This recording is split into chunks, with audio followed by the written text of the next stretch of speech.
अच्छा जी, आज जो सवाल हमने करना है, ये सवाल है क्या? Find the unknown term in the proportion. अब वो कह रहा है, इसको पहले हम उर्दू में करते हैं। फाइंड द अननोन टर्म, वो टर्म मालूम करनी है जो मालूम नहीं है। अब सवाल ये है कौन सी टर्म? आगे बता रहा है इन द प्रोपोर्शन। अब प्रोपोर्शंस को उर्दू में कहते हैं तनासब।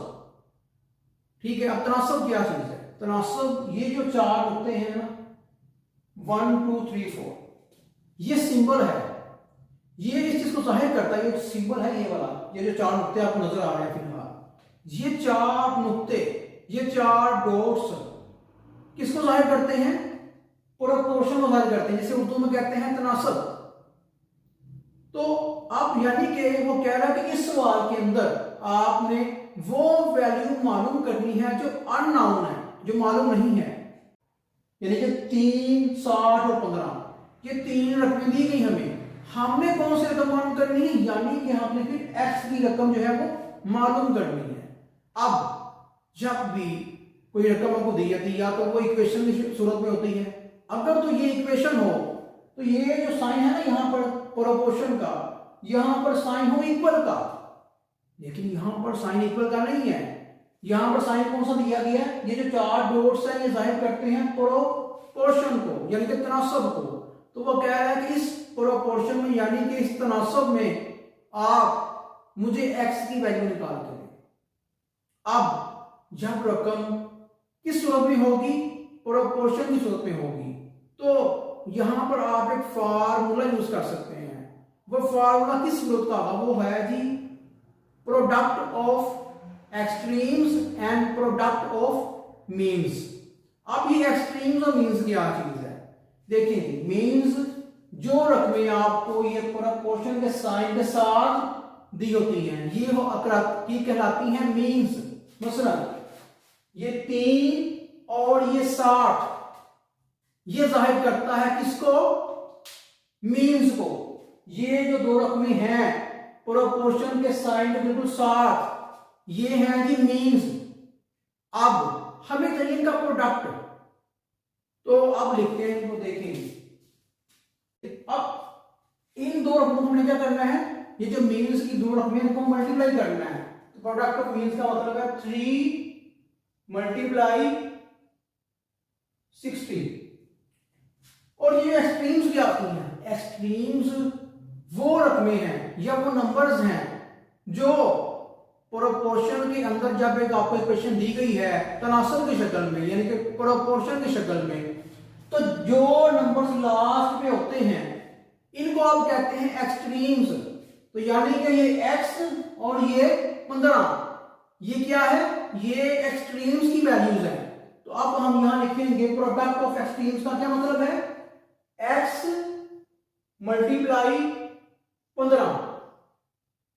ठीक है जी, तो इनको मल्टीप्लाई करते हैं, ये आ जाएगा जी 180 और ये आ जाएगा आपके पास 15x। अब आपके पास दो आ गई वैल्यूज, 180 और 15x। ये दो वैल्यूज आपने निकाल ली हैं किस सूरत में? Product of means and product of extremes. अब यहां पर हमने यूज करना है एक फार्मूला।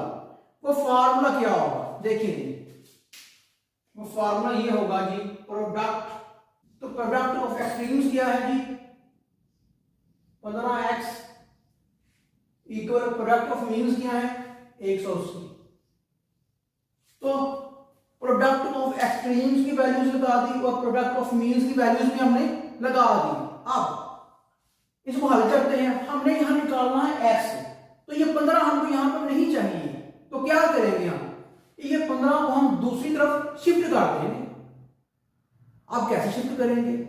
ये 15 यहां पर क्या हो रहा है? मल्टीप्लाई हो रहा है। तो इक्वेशन की, जब एक इक्वेशन होती है ना इक्वेशन, अब इक्वेशन क्या होती है? देखिए, ये नंबर इस साइड पे, ये नंबर इस साइड पे, और इसके सेंटर में साइन कौन सा है? इक्वल का। तो ये अब क्या है? ये इक्वेशन बन चुकी है। और जब कोई इक्वेशन होती है ना, उसमें एक रूल होता है, वो ये है, ये जो x 15 से क्या हो रहा है? मल्टीप्लाई हो रहा है। हमें चाहिए सिर्फ x। 15 को हम दूसरी तरफ जब भेजेंगे तो ये उस तरफ जाके क्या हो जाएगा? डिवाइड हो जाएगा। इक्वेशन की सूरत में जब रकमें हो तो जब एक रकम मल्टीप्लाई की सूरत में है दूसरी तरफ जाके हमेशा वो डिवाइड होगी। ये मैथ में समझने एक असूल है। अब यानी कि एक्स यहां पर आ जाएगा और ये हो गया 180 डिवाइड 50, ठीक है। यानी कि 180 को हमने डिवाइड किया 15 के ऊपर। अब जो आंसर है इसका ये आ जाएगा 12।